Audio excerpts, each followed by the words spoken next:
Today we're going to break down a trade from 16 years ago that's still evolving to this day, and it's one of the earliest examples of the Rays doing what they do best. Trade good players before they get too expensive. This is the Delmon Young Trade Tree. After the 2007 season, Delmon Young was probably at his all-time high in value. The former #1 overall pick had just had a pretty solid rookie season, playing in all 162 games, batting .288 and finishing second in Rookie of the Year voting. But he had a history of hot-headedness and poor attitude, including a suspension when he was in the minors for an altercation with an umpire. And the Devil Rays, about to rebrand and drop the Devil, were bad in 2007, losing 96 games and finishing last in the AL East. They had many holes on their roster, particularly pitching. The front office saw certain issues in Young's game and decided to sell high on him. Now, on the other hand, the Twins needed an outfielder. Longtime Twin Torrey Hunter had just left in free agency, and while they weren't near contention, they would have team control over Young for many more years, so he'd be around when they finally became competitive again. They'd been hesitant to part with pitchers and other trades, but they relented and they made a deal with Tampa Bay for Delmon Young. So here's the trade. The Twins got Delmon Young, infielder Brandon Harris, and outfielder Jason Pridey.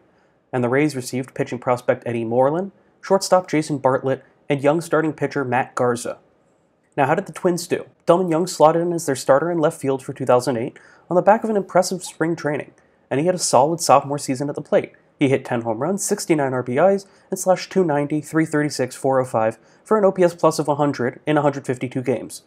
But he struggled defensively, which wasn't all that surprising. He'd had his struggles with the Rays. He led all AL left fielders in assists with 10 and errors with 8. His minus 1.8 defensive WAR landed him among the 10 worst defensive outfielders in all of MLB. Young started 2009 slow, but he improved as the season progressed. He had a great end of the season, batting .340 from September onwards as the Twins went on a run and made the playoffs. In the playoffs, he struggled, going just 1 for 14, as the Twins were swept in 3 games by the Yankees in the ALDS. Heading into 2010, Young slimmed down. He lost 35 pounds in the offseason, and it was probably his best season. Playing in 153 games, he hit 21 home runs, 112 RBI, and slashed .298, .333, .493 for an OPS plus of 124. His defense in left field was bad again, but he was so good at the plate he finished 10th in MVP voting. While the Twins were swept in the ALDS again by the Yankees, Young was much improved. He went 4 for 12 with a triple. Now, 2011 was a big step back for Young. In 84 games with the Twins, he hit just 4 home runs, 32 RBI, and put up an 82 OPS plus. And the team struggled as well, on their way to a last-place finish in the AL Central. Despite being just 25, Young was a year and a half from free agency, so the Twins traded him. In his 3.5 seasons with the Twins, Young hit 47 home runs, 273 RBI, and put up just a 103 OPS plus and 1 WAR in 497 games. Young was traded to the Tigers for minor league pitcher Cole Nelson and a player to be named later. Nelson never made the majors, and he left the Twins after the 2012 season. The player to be named later was relief pitcher Lester Oliveros. He joined the Twins bullpen in late August 2011, and he made 10 relief appearances the rest of the year. He wasn't pitching high-leverage innings, usually coming in towards the end of a game the Twins were already losing, but he managed well with a 1.03 ERA plus in 13 1/3 innings. Oliveros spent most of 2012 in the minors, making just 1 appearance with the Twins. In 1 2/3 innings, he walked 1, struck out 1, and gave up a run. He was hurt for most of 2013 and didn't appear in the majors. In 2014, Oliveros was lights out in the minors, and he was called back up to the Twins in September. He made 7 appearances, and he wasn't good. He pitched to a 58 ERA plus and a FIP over 7. He spent 2015 in the minors, and after the 2015 season, Oliveros left in free agency. In this time with the Twins, Oliveros put up 0 WAR. Brandon Harris got lots of playing time as the Twins' utility man in 2008, appearing in 130 games across the infield. And he was decent, with a 94 OPS plus and 1.2 WAR. He continued to bounce around the Twins' infield in 2009, playing in 123 games. He was actually the last MLB player to bat at the old Metrodome, finishing the Twins' season in the ALDS against the Yankees by grounding out. Heading into 2010, Harris was expected to win the starting third base job in camp. He wound up not getting it. It went to Nick Punto instead, and Harris declined hard in his limited time. In June, after 43 games of 24 OPS plus production from him, the Twins sent Harris to the minor leagues where he finished out his season. After the 2010 season, the Twins traded Harris. In his 296 games with Minnesota, Harris hit 14 home runs, 90 RBI, and put up a 79 OPS plus and minus .6 WAR. Harris was paired with shortstop J.J. Hardy and sent to the Orioles for minor league pitchers Brett Jacobson and Jim Hoey. Jacobson never reached the majors. He was released in 2012. Hoey made 26 relief appearances for the Twins in 2011, and he wasn't good. He pitched to a 75 ERA plus, a 1.9 whip, and minus .6 WAR, and after the season he was claimed off waivers by Toronto. Jason Pridey was called up in September of 2008, and he debuted with the Twins as a pinch runner. He remained with the Twins for the rest of the season, but he only got 6 plate appearances and 0 hits, good for -.2 WAR. Prior made 1 appearance in the majors in 2009, pinch running in June, and in 2010 he was claimed off waivers by the Mets. So altogether, the Twins got -.4 WAR out of this trade, and their branch ended all the way back in 2015. It's safe to say this trade is a disaster for them on their side, even without looking at what they gave up to the Rays. But unfortunately for Twins fans, that's exactly what we're going to do right now. Eddie Moreland didn't reach the majors with the Rays. He was taken by the Brewers in the Rule 5 draft in 2008. Jason Bartlett slotted in as the Rays starting shortstop in 2008, and he put together an okay season, not nearly as good as he had been the year before. In 128 games, he stole 20 bases and put up an 83 OPS+. But because of his great shortstop defense and his leadership, local writers surprisingly named Bartlett the Rays MVP in 2008, and he even received a down-ballot vote for AL MVP. And the Rays had a great season. They went from worst to first. They won 97 games in the AL East, making the playoffs for the first time in their existence. In fact, it was the first time they had a winning record, and the first time they finished above 4th in the division. They took down the White Sox and the Red Sox, but their Cinderella run was cut short as they lost to the Phillies in 5 games in the World Series. 2009 was a huge step forward for Bartlett. He started the season very hot and made the All-Star game. He set many Rays records, including their longest hitting streak at 19 straight games, and their highest single-season batting average with .320. He hit 14 home runs, more than his entire career to that point, and put up a 132 OPS+. Bartlett took a big step back in 2010, regressing back to how he'd been at the plate before 2009. He hit just 4 home runs and put up an 89 OPS+. After the season, with Bartlett just a year from free agency, the Rays traded him. He finished his time in Tampa Bay with 10.4 WAR. Bartlett was traded to the Padres for infielder Cole Figueroa and pitchers Adam Russell, Cesar Ramos, and Brandon Gomes. Figueroa worked his way through the minors, and he debuted with the Rays in 2014. He wasn't good. In 23 games between second base and pinch hit opportunities, he had a 76 OPS+ and -.1 WAR, and he was released after the 2014 season. Russell joined the Rays bullpen for 2011, and he was okay. In 36 relief appearances, he had a great 1.25 ERA+, but his peripherals weren't great. His FIP was over 5 and his WHIP over 1.5. He put up just .2 WAR. In July, he was sent to the minors, and he left as a free agent after the season. Cesar Ramos joined the Rays bullpen in 2011 as well, and he was also just okay. He pitched to a 97 ERA+ and a near 1.4 WHIP in 59 games. He spent most of 2012 in the minors, but appeared in 17 games with the Rays, putting up a great 185 ERA+ and a WHIP under 1. Ramos spent 2013 in the Rays bullpen. He was okay again, with a 93 ERA+ and a 1.3 WHIP in 48 games. Ramos spent most of 2014 in the bullpen again, but he joined the starting rotation briefly due to injuries. In 7 starts and 36 relief appearances, he pitched to a 101 ERA+ while setting career highs in innings pitched and strikeouts. After the 2014 season, Ramos was traded. In his time with the Rays, he had 1.4 WAR. Ramos was sent to the Angels for pitching prospect Mark Sappington. Sappington never played in the majors, and I can't quite figure out what happened to him. He last played in AAA in the 2016 season, so my best guess is that he retired following that season. Gomes debuted with the Rays in May of 2011. He spent parts of the next 5 seasons in their bullpen. In his 173 games, he had a 92 ERA+ and -.1 WAR, and Gomes left as a free agent after the 2015 season. Matt Garza joined the Rays rotation for 2008, and he was great. He made 30 starts, pitching to a 119 ERA+, and he threw 2 complete game shutouts. In June, he took a perfect game into the 7th inning against the Marlins. In the Rays' playoff run, Garza was phenomenal, particularly in the ALCS against Boston, as he gave up just 2 runs in 13 innings and won ALCS MVP. Garza's 2009 was just as good. He topped 200 innings for the first time, and he raised his strikeouts to 189. In 2010, Garza struggled a bit. While he topped 200 innings again, his ERA+ dropped to 100, and he only struck out 150 batters. He did have a huge highlight in July, when he threw the first ever no-hitter in Rays history. In that game, he walked just 1 batter, who was taken out by a double play later that inning, so he only faced the minimum 27 batters. After the 2010 season, while Garza was still 3 years away from free agency, he was due a raise. The Rays decided to sell high on the young pitcher and traded him. In his 3 years with Tampa Bay, Garza had a 34-31 record, a 109 ERA+, and 8.5 WAR.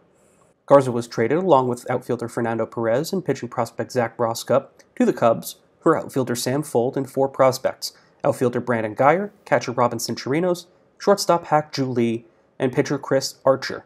Fuld joined the Rays as their 4th outfielder in 2011, though Manny Ramirez's early retirement expanded his role. He eventually became their regular leadoff hitter and starting left fielder. In April, he had some phenomenal moments, including a diving catch to save multiple runs and a 4-hit game where he only didn't hit for the cycle because he stretched a single into a double. At different points that month, he led the AL in batting average and stolen bases. In May, his hot streak came to an end, but he still put together a really solid breakout season, with 20 stolen bases and a slash line of 240, 313, 360 for a 91 OPS plus. He pinch hit in 3 playoff games, finishing without a hit. 2012 was a rough season for Fold. He re-aggravated a wrist injury during spring training, and he was out until the All-Star break. He only appeared in 44 games that year, putting up an 82 OPS plus and 98 at-bats as an outfielder or pinch hitter. Fold's 2013 was worse. Despite being fully healthy, he was relegated to the bench for much of the season. He appeared in 118 games, mostly as a pinch hitter or to give a starter the day off, and he batted below the Mendoza line and put up just a 52 OPS plus. He then left as a free agent after the 2013 season. In his 267 games with Tampa Bay, he put up 2.3 WAR. Brandon Guyer debuted with the Rays in May of 2011. He spent most of the year in the minors and wasn't really good in MLB with a 61 OPS plus in 15 games. Guyer started 2012 in the minors and played well before getting called up in May. He played in 3 games, he went 1 for 7 and hit a home run. He injured his shoulder and then missed the rest of the season recovering from surgery. And then he spent all of 2013 in the minors. Guyer made the Rays opening day roster in 2014 and he was much improved. In 97 games, he slashed 266, 334, 367 for a 102 OPS plus. His 2015 was even better. In 128 games, he slashed 265, 359, 413 for a 116 OPS plus. He also led the AL in being hit by the most pitches, earning him the nickname La Piñata. Guyer took a step back in 2016 with a 108 OPS plus through 63 games. At the deadline, the Rays traded him. In his 5 seasons with Tampa Bay, Guyer put up 4.9 WAR. Guyer was traded to the Indians for 2 prospects, outfielder Nathan Lukes and pitcher John Leiter Salinas. Lukes never reached the majors with the Rays. He left as a free agent after the 2021 season, and Salinas also never reached the majors with the Rays. He was claimed off waivers by the Twins after the 2020 season. Robinson Chirinos was called up to the Rays in July of 2011. He wasn't really good as a rookie, hitting just 1 home run and putting up a 68 OPS plus and .2 WAR in 20 games. He missed all of 2012 after suffering a concussion in spring training, and then in 2013 he was sent to the Rangers for cash. Hak-Ju Lee never reached the majors with Tampa Bay, and he left as a free agent after the 2015 season. Chris Archer made his MLB debut with the Rays in June of 2012, and he was very good. He gave up just 3 hits and 1 earned run in 6 innings while striking out 7. He made 3 more starts and 2 long relief appearances the rest of the year, and he wasn't quite as good. He finished the year with a 1-3 record and an 85 ERA+. Archer started 2013 in AAA, and he was called up in June, and he stayed with the Rays the rest of the year. He was great in his first extended look in the majors with a 9-7 record, a 120 ERA+, and 2 complete game shutouts. He led AL rookies in several stats and was named the AL Pitcher of the Month and AL Rookie of the Month in July, and he finished 3rd in AL Rookie of the Year voting. Heading into the 2014 season, Archer signed a 6-year, $25.5 million extension with 2 team options, and he had another solid season with a 10-9 record and a 112 ERA+ in 32 starts. In 2015, Archer was named the Rays opening day starter. While the team around him wasn't doing all that well, he had probably his best season. Despite a 12-13 record, Archer set a franchise record with 252 strikeouts and put up a 121 ERA+ in 34 starts. In August, he threw a 1-hit shutout in just 98 pitches. He made the All-Star game for the first time and finished 5th in AL Cy Young voting. Heading into 2016, Archer was a favorite to win the Cy Young Award, but he struggled to start the season. While he rebounded in the second half, bringing his ERA+ up to 100 and finishing 2nd in the AL in strikeouts, he gave up 30 home runs, and that, coupled with poor run support, led to him leading the majors with 19 losses. 2017 was a rebound for Archer. An impressive first half, including setting a franchise record for strikeouts in 1 month in May, led to his 2nd All-Star selection. A rough September knocked his numbers down a bit, and he finished 3rd in the AL in strikeouts and put up a 10-12 record and a 103 ERA+. Archer struggled to start 2018 with a 95 ERA+ and a career-worst whip of near 1.4 in 17 starts. The Rays decided it was time to move on and traded Archer at the deadline in July. In parts of 7 seasons with Tampa Bay, Archer put up a 54-68 record, a 107 ERA+, and 12.4 WAR. Archer was traded to the Pirates for pitcher Tyler Glasnow, outfielder Austin Meadows, and a player to be named later. Pittsburgh sent pitching prospect Shane Baz, their first-round pick in 2017. Glasnow had been in the Pirates bullpen, but moved to the rotation for the Rays, and he was solid. Despite a 1-8 record, he had a 98 ERA+, and a whip just over 1. Glasnow started 2019 very hot, with a 5-0 record and an ERA under 2 in April. He was named the AL Pitcher of the Month. He then injured his arm in May, which kept him out most of the season. He came back in September and made 4 short starts the rest of the year. In the shortened 2020 season, Glasnow was very good. In 11 starts, he had a 5-1 record and struck out 14 batters per 9. In the postseason, Glasnow started the clinching game of the wild card round and the ALDS. He started 2 games of the World Series against the Dodgers, games 1 and 5, and the Rays lost both of them as the Dodgers won in 6 games. Glasnow was named the Rays' opening day starter for 2021, and he started out the season very strong with a 5-2 record and a 1.52 ERA plus in 14 games. Unfortunately, in June, he went down with a partially torn UCL and got Tommy John surgery, ending his season, ruling him out for most of 2022. During that time, he signed an extension with the Rays through the 2024 season. He returned in late September 2022 when he made 2 short starts, and he was great in those 6 2/3 innings. He started Game 2 in the wildcard series against Cleveland, and while he performed well, the team lost and they were knocked out. Glasnow began 2023 on the injured list and made his season debut in May. In 21 starts, he set a career high with 120 innings pitched, and he had a 10-7 record and a 1.18 ERA+. After the season, with a year remaining before free agency, the Rays, as they do, traded Glasnow. In his 5.5 years with Tampa Bay, Glasnow had a 27-16 record, a 1.30 ERA+, and 8.6 WAR. Glasnow was sent with outfielder Manuel Margot to the Dodgers for pitcher Ryan Pepiot and outfielder Johnny DeLuca. Pepiot and DeLuca are both expected to play in the majors next season, Pepiot in the rotation and DeLuca is the 4th outfielder. Austin Meadows had been with the Pirates in the majors, but the Rays sent him to AAA. He was called back up in September and he performed pretty well. In 10 games, he hit 1 home run and put up a 98 OPS+. Meadows broke out in 2019. Splitting time between outfield and DH, he hit 33 home runs and slashed .291, .364, .558 for a 144 OPS+ in 138 games. He made the All-Star game and got MVP votes. Meadows missed the beginning of the 2020 season as he was sick with COVID, and he struggled when he returned. In 36 games, he hit just 4 home runs and put up an 87 OPS+. But Meadows returned to form in 2021, hitting 27 home runs and putting up a 115 OPS+ in 142 games, and he received MVP votes again. After the 2021 season, Meadows was traded. In his 3.5 years with the Rays, he hit 65 home runs and put up a 125 OPS+ and 6 WAR. Meadows was sent to the Tigers for infielder Isaac Paredes and a competitive balance pick. Paredes became the Rays' starting third baseman and broke out in 2022. Despite barely staying above the Mendoza line, he was great at getting on base and hitting for power. He hit 20 home runs and slashed .205, .304, .435 for a 113 OPS+ in 111 games. In 2023, Paredes took another step forward, hitting 31 home runs and slashing .250, .352, .488 for a 131 OPS+ in 143 games. He received down-ballot MVP votes. He's put up 6.7 WAR in his time with the Rays, and he's under team control for another 4 seasons. The Rays used the pick, which was 71st in 2022, on Illinois State outfielder Ryan Cermak.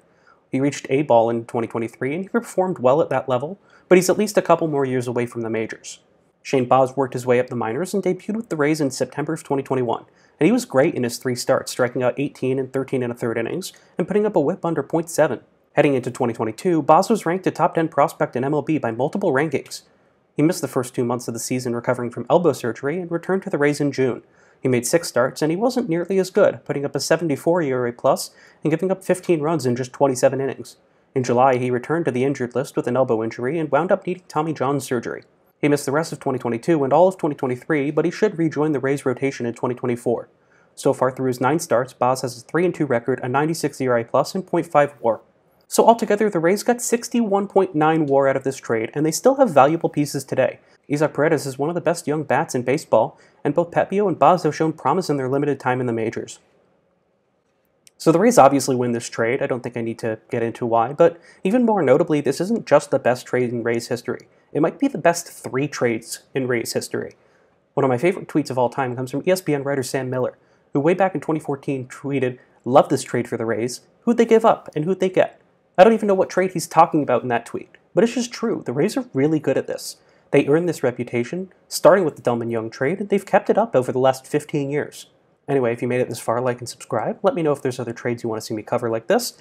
I'm going to give the Twins fans a little bit of a break and cover what's probably their best trade of the 21st century next week.